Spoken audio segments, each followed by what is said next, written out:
In today's video, we're going to do some simple algebra problems, the kind of problems you might run into when you first begin studying the subject. You can see the 4 problems on the screen already, and we will go through them one by one. So in this first problem, we have a 3 multiplied by x minus 2, and the x minus 2 is inside brackets, and it is equal to 9. Now, when you're given an equation like this, it's important to realize that both sides are currently equal to 9, and everything we do in trying to find what x is, we have to make sure we do the same thing on both sides of the equation, or else the equation will no longer be true and we will find an incorrect number for x. So our goal is to get x all by itself on the left side. If we switch the sides of the equation around, you could get x all by itself on the right side as well. That would work just fine. But as long as x is all by itself on one side of the equation, that's the situation we're looking for.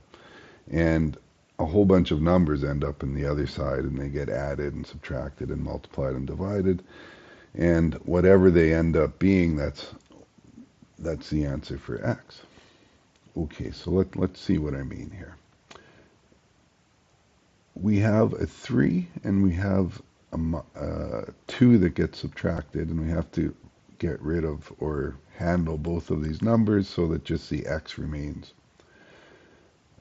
There's 2 different ways we could approach this. The first way, I want to remove the 3 first, and when I have 3 multiplied by a term in brackets, I need to divide by 3 in order to make it go away or make it vanish from that left-hand side. Let's write out this step and see what I mean. So I've got 3 times x over 2. I'm going to divide the left side by 3. So that whole left side gets divided by 3. I have to do the same thing to the right side, or the left would no longer be equal to the right.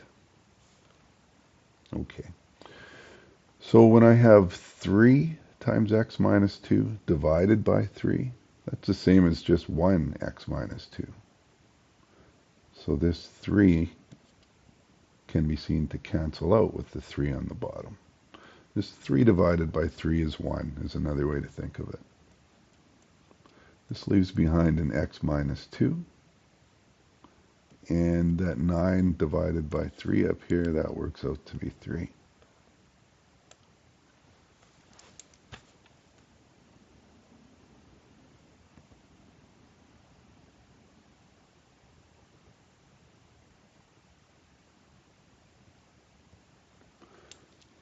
So we're getting closer to finished here. We've got it now down simplified to just having x minus 2. How do we deal with the minus 2? Well, we want to add 2 so that it's just like adding 0 to x in the end. So we have x minus 2 plus 2. And we'll see that this plus 2 canceled with the minus 2, leaving no numbers to be added to the x. And on the right, we still have to add 2 as well, or else the 2 sides would no longer be equal. And all we're left with on the left is x plus 0. We might as well just write the x. You don't have to write plus 0. And that becomes x equals 5. So this is what we find to be our solution to the first problem. And you can always check in algebra, which makes it nice. Just stick that 5 back in here, and you'll see that the correct answer comes out. 5 minus 2 is 3, and then 3 times 3 is 9. Okay, let's move on to the next question.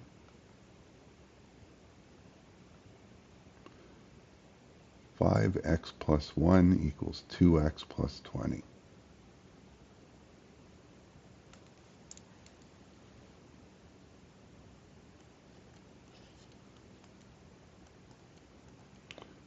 Again, we have our x plus 1 in brackets, And on the right side, we don't have things in brackets. And to add to the complication, we've got an x on the right side now. Again, our goal is to get all the x's on one side, all the numbers on the other side, and then reduce it so that we only have a single x left over. Okay, so let's work through this and see what I mean. This time, I'm going to multiply out the bracket. Sometimes you have an idea that doesn't work out in algebra. I could have considered dividing by 5 on both sides, but I would end up with a 2 over 5 on the right, which would be more difficult to work with. It wouldn't be wrong, it just would be a step that's not really making things more simple for me. So I'm going to first multiply out the bracket on the left side, so you have 5 times the x, and you also get 5 times the 1. That gives us 5x plus 5. Any step you do in algebra, you should be able to go backwards as well. So you can always check your work by seeing, could I go backwards, and is that the same thing? On the right, I'm just going to write this out again. Okay, next let's deal with this 5, and we'll try to get our x's on that side, and we'll get our numbers over there. We'll just do one thing at a time. To get rid of a 5, I need to subtract 5.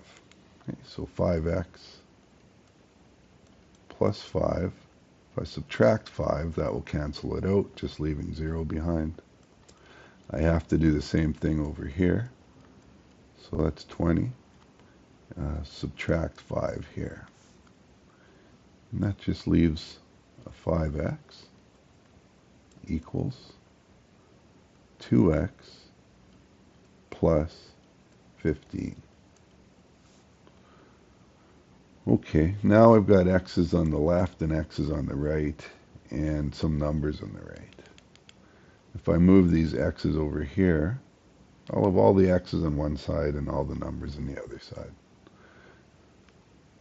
So we have 5x subtract 2x equals 2x plus 15, subtract 2x. And you can see that when I had a 5 and I wanted to get rid of it, I just subtracted 5. It's the same thing with this 2x. I want to get rid of that 2x, so I subtract it. I want to do that on the right. I have to do it on the left, even if I didn't want to, because you always have to do the same things on both sides. But things get more simple now. We see that we have 2x minus 2x. That just leaves 0. And 5x minus 3x is going to leave over 3x on this side. And we still have the 15. Okay, so the 2x with the minus 2x is 0, but we still have that 15 there to worry about. And our final step, we've got 3x equals 15. If I divide both sides by 3, I'll just have a single x there. That equals 15 divided by 3. Well, let me back up a little. I'll do this in full detail. I'll have to raise the screen up a little. Okay.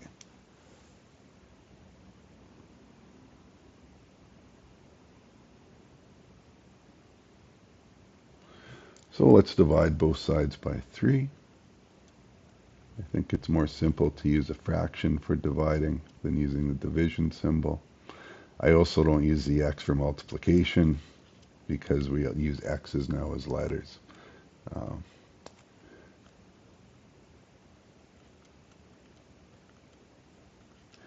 And on the right side, so just continuing to divide both sides by 3. So we had 3x divided by 3 equals 15 over 3. And the 3x divided by 3, that just leaves 1x over in the end. And 15 divided by 3, well, that's 5. So here we find our answer again is 5. And you should be able to put that back into this x and find that it makes the full equation work. If I put that in here, I get 5 plus 1 is 6, times 5 is 30. And if I put the x in here, 2 times 5 is 10, plus 20 is also 30. Okay. Let's move on to the next one.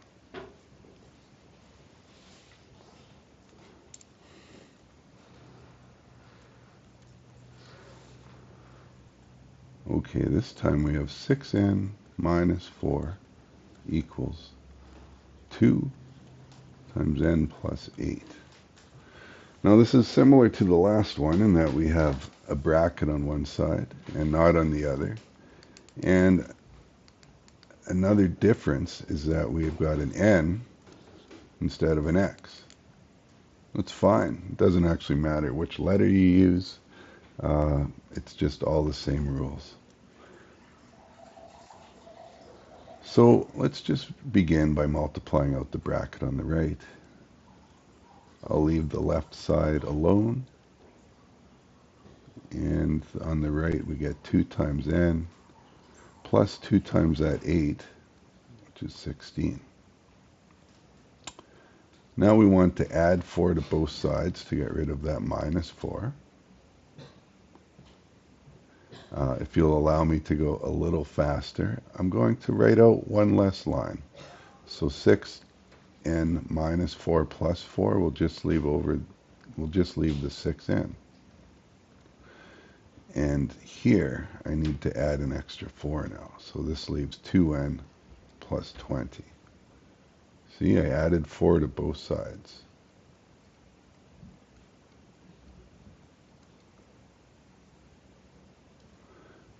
Now I'll subtract the 2n so that I get all my n's on the left. So 6n minus 2n is 4n. And the 2n minus 2n gets rid of them, so there's no more n's on the right. And we have 4n equals 20. And this time we subtracted 2. 2n, I mean.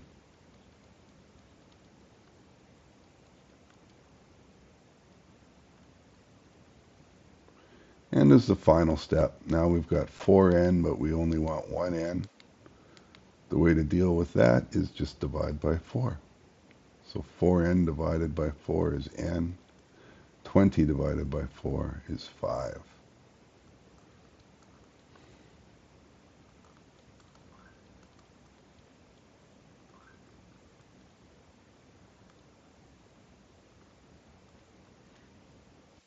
Okay, one more problem, and it's a big one. We have 10 times z minus 1 plus 3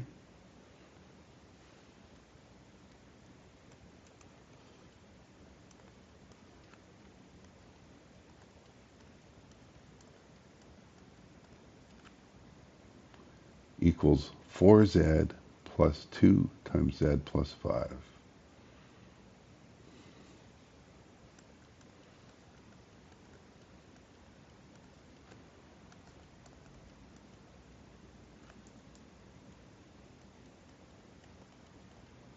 All right, let's just double check.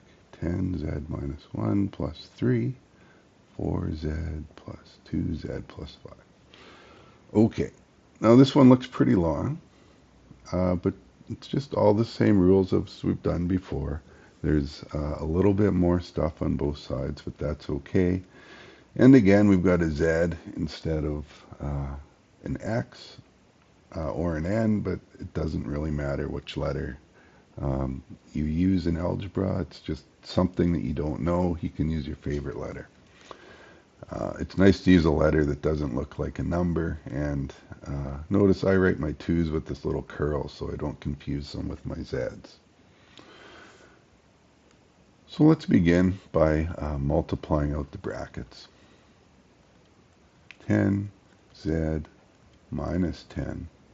10 has to multiply the z, and it multiplies to minus 1, plus 3 equals 4z plus 2z plus 10. Okay, before I move anything to either side of the equation, I'm just going to collect everything that's the same on each side. So I can combine my numbers, and I can combine my terms that have z's in them. But I can't really add something that has a z and a number, because I don't know what z is. So on the left, I'll have 10z, and for the number of z's, and then minus 10 plus 3 leaves me with minus 7. On the right, I've got 4z plus 2z is 6z, and this is plus 10. All right, now this is looking better already. So a hard algebra problem is just one step away from being an easy algebra problem. And each step is something you know how to do, so just try not to get lost in the clutter. And every line, make it a little bit better, and just make sure you do the same thing to both sides. So let's move this minus 7 over by adding 7 to both sides. So we'll have 10z equals 6z plus 17. And let's move this 6z over by subtracting 6z from both sides. So 10z minus 6z is 4z. And it disappears from the right, and that just leaves the 17. Now, our final step is to divide by 4. We get 4z divided by 4 is just a single z, and on the right we have 17 divided by 4. If we want to write that as a mixed number, 4 goes into 17 4 whole times, but leaves 1 over, so that's 4 1/4. And again, we could stick in the z back in the top, and it should work out. It starts to get longer to check on a longer question, though. It might be easier if you use a calculator. I'll leave that up for you to check. And we will close our video for now. If you have any questions or other types of problems you'd like me to try out, just leave a comment and I'll go through it.